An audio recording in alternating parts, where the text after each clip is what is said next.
Hello प्यारे बच्चों, आज हम कक्षा 6 क्लास 6 हिंदी मल्हार एनसीईआरटी के चैप्टर 9 चैप्टर का नाम है मैया मैं नहीं माखन खायो के संदर्भ प्रसंग सहित व्याख्या करेंगे। पहला काव्यांश है।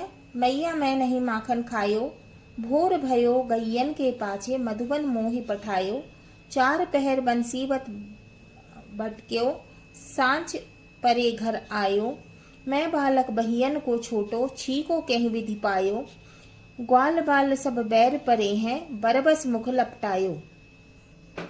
अब इसके शब्दार्थ हैं। मैया का अर्थ है माँ, नहीं का मतलब है नहीं, माखन का मतलब है मक्खन, खायो का मतलब है खाया, भोर का मतलब है सुबह, गैयन का मतलब है गायें गायों का समूह, मधुबन का मतलब है मथुरा के पास, यमुना के किनारे का एक वन, मोहि का मतलब है मुझे, पठायो का मतलब है भेजा, पहर का मतलब है समय, मापने की एक इकाई, बंसी वट का मतलब है एक वट वृक्ष जिस पर बैठकर कृष्ण बांसुरी बजाते थे, भटक्यों का अर्थ है भटका हुआ, है ना, भटका घूमता रहा। फिर बहियन का मतलब है बाहें हाथ, छोटो का मतलब है छोटा, केही का मतलब है केही विधि का मतलब है किस प्रकार किस तरह, ग्वाल बाल का मतलब है कृष्ण के मित्र, बैर का मतलब है शत्रुता या फिर द्वेष, बरबस का मतलब है जबरदस्ती, मुख लपटायो का मतलब है मुंह पर लगा दिया। संदर्भ। प्रस्तुत पंक्तियां हमारी पाठ्य पुस्तक मल्हार में संकलित मैया मैं नहीं माखन खायो कविता से ली गई है। इसके रचयिता महाकवि सूरदास हैं। अब है प्रसंग। प्रस्तुत पंक्तियों में सूरदास जी ने बालकृष्ण की नटखट लीलाओं को अद्भुत रूप से दर्शाया है। इसमें बालकृष्ण और माता यशोदा के बीच के प्यार भरे संवाद माने बातचीत को प्रस्तुत किया गया है। व्याख्या है। महाकवि सूरदास श्री कृष्ण की नटखट बाल लीलाओं का वर्णन करते हुए कहते हैं कि माता यशोदा द्वारा श्री कृष्ण को माखन चुराकर खाते हुए पकड़े जाने पर श्री कृष्ण अपनी माँ के सामने सिद्ध करने का प्रयास कर रहे हैं, माने बताने का प्रयास कर रहे हैं कि उन्होंने माखन नहीं खाया है। श्री कृष्ण माता यशोदा से कहते हैं कि सुबह होते ही मुझे गायों के पीछे अर्थात गायों को चराने के लिए मधुबन भेज दिया जाता है ना। ग्वाल बाल व गायों के साथ चार पहर बंसीवट में भटकने मतलब घूमने के बाद शाम होने पर मैं घर आया हूँ, इसीलिए मैं माखन कैसे खा सकता हूँ। श्री कृष्ण स्वयं को निर्दोष माने बिना दोष के, है ना, मतलब दोषी नहीं है ना, सिद्ध करने के लिए तर्क देते हुए कहते हैं कि मैं तो छोटा सा बालक हूँ, मेरी बाहें छोटी हैं। तो वो अपनी माता से कह रहे हैं कि मैं तो छोटा सा बच्चा हूँ, मेरी जो है बाहें कैसी हैं, मेरे हाथ जो है वो छोटे हैं। आप ही बताओ मैया मैं छींके तक कैसे पहुँच सकता हूँ। ये तो सब बाल ग्वाल माने सखा माने मित्र दोस्त मुझसे बैर अर्थात शत्रुता दुश्मनी रखते हैं। इन्होंने मक्खन हट पूर्वक माने जबरदस्ती मेरे मुख पर लिपटा दिया है माने लगा दिया है, क्योंकि वे मुझे दोषी सिद्ध करना चाहते हैं। अब इसमें विशेष है। पहला, यहाँ श्री कृष्ण की बाल लीला का सुंदर चित्रण किया गया है। फिर है दूसरा, श्री कृष्ण का तर्क देना व माता यशोदा को समझाना माता व पुत्र के बीच प्रेम संबंधों को दर्शाता है। अब है काव्यांश दूसरा।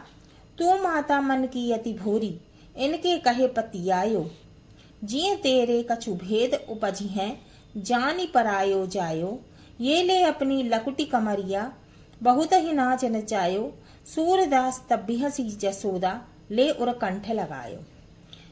शब्दार्थ है। अति का मतलब है बहुत, भोरी का मतलब है भोली, पति आयो का मतलब है विश्वास कर लिया, जिये का मतलब है मन में, हृदय भेद माने संदेह, उपजी का मतलब है उत्पन्न होना, जानी का मतलब है जानकर, परायो का मतलब है पराया, जायो का मतलब है जन्मा, लकुटी का मतलब है छड़ी, या लाठी। कमरिया का मतलब है कम्बल या धोती।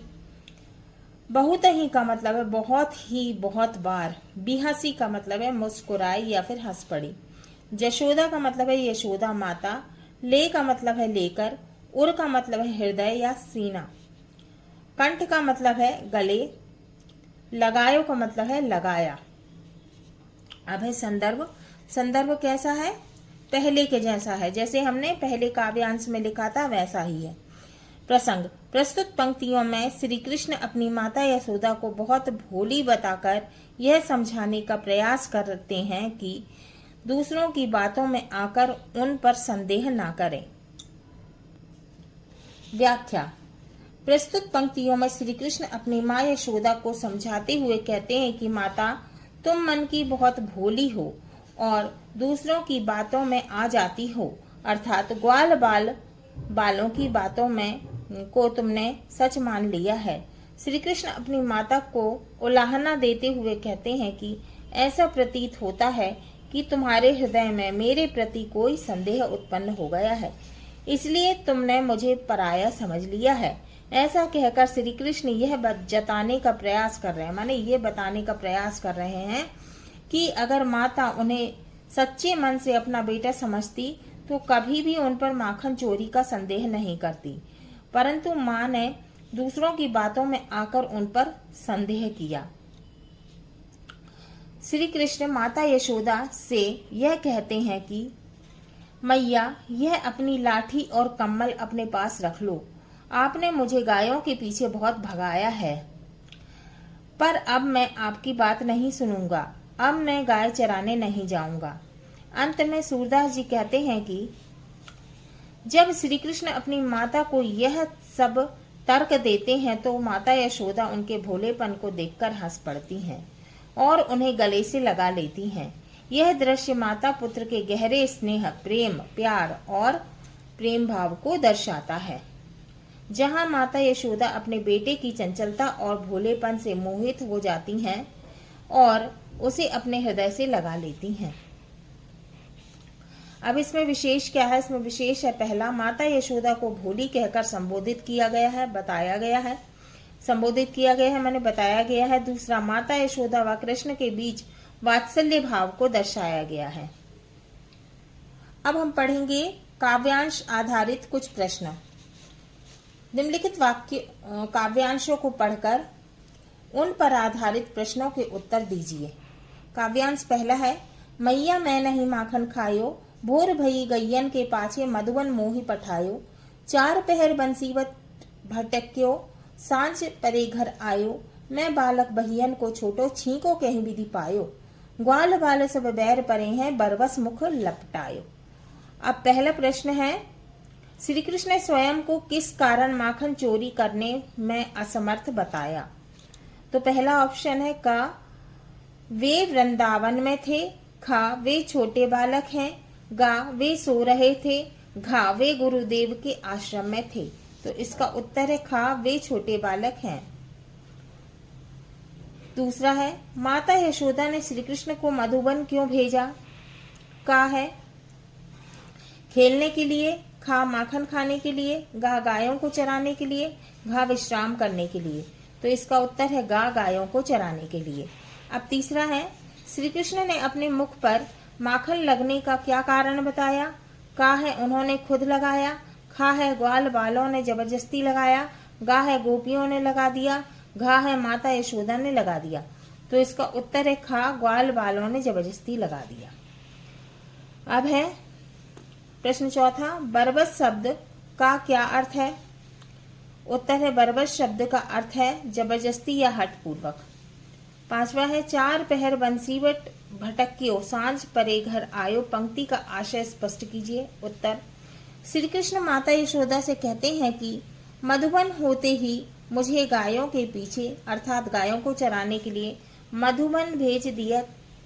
ग्वाल बाल व गायों के साथ चार पहर बंसीवट में भटकने अर्थात घूमने के बाद शाम होने पर घर आया हूँ, मैं माखन कैसे खा सकता हूँ? प्रश्न नंबर 6, श्री कृष्ण के अनुसार ग्वाल बाल उनसे क्या रखते थे? उत्तर है, श्री कृष्ण के अनुसार ग्वाल बाल उनसे बैर रखते थे। श्री कृष्ण माता यशोदा से कहते हैं कि ग्वाल बाल उनके साथ शत्रुतापूर्ण व्यवहार करते हैं और इसी शत्रुता के कारण उन्होंने जबरदस्ती उनके मुख पर माखन लगा दिया ताकि उन्हें दोषी सिद्ध किया जा सके। अब है 7वां। प्रस्तुत पद्यांश में श्री कृष्ण ने किस तरह की बाल सुलभ चतुराई का प्रदर्शन किया? उत्तर है, प्रस्तुत पद्यांश में श्री कृष्ण ने स्वयं को निर्दोष सिद्ध करने के लिए भोलेपन और चतुराई का प्रदर्शन करते हुए माता से कहा कि वे तो केवल छोटे से बालक हैं जिसके छोटे छोटे हाथ हैं जो छींके तक नहीं पहुंच सकते। इसके अतिरिक्त उन्होंने ग्वाल बालों पर शत्रुता का आरोप लगाते हुए कहा कि उन्होंने मक्खन उनके मुख पर जबरदस्ती लगाया था। काव्यांश 2। तू माता मन की अति भोरी, इनके कहे पतियायो, जे तेरे कछु भेद उपज हैं, जानी परायो जायो, ये ले अपनी लकुटी कमरिया, बहुत ही नाच नचायो, सूरदास तब बहसी यशोदा, जसोदा ले उर कंठ लगायो। तो पहला है प्रश्न, प्रस्तुत पंक्तियों में कवि सूरदास ने किसका वर्णन किया है?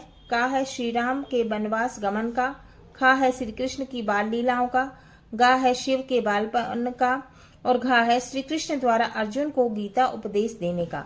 तो इसका सही उत्तर है खा, श्री कृष्ण की बाल लीलाओं का। अब दूसरा है, लकुटी कमरिया का क्या अर्थ है? का गहना, खा वस्त्र, गा लाठी और कम्बल, घा बांसुरी और मोरपंख। तो इसका सही उत्तर है गा लाठी और कम्बल। तीसरा है, श्री कृष्ण को गले से किसने लगाया? का राधा ने, खा यशोदा ने, गा देवकी ने, घा सुदामा ने। तो इसका सही उत्तर है खा यशोदा ने। प्रश्न चौथा, पतियायो शब्द का अर्थ क्या है?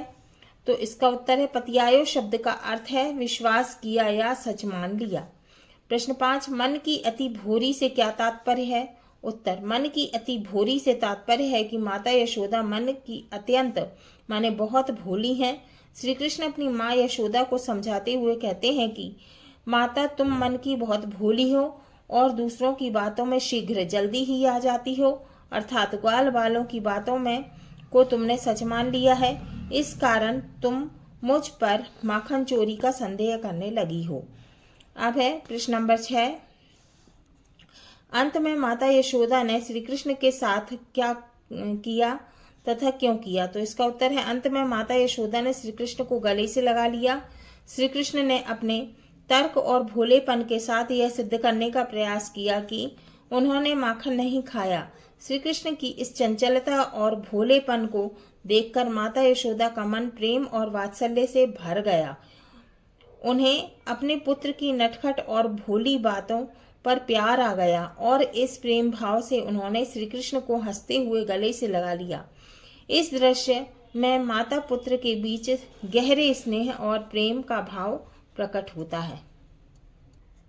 हाँ तो बच्चों, ये हमारा पार्ट 9 चैप्टर 9 मैया मैं नहीं माखन खायो के संदर्भ प्रसंग सहित व्याख्या पूरी हुई। अगले वीडियो में हम इसके प्रश्नों के उत्तर को हल करेंगे।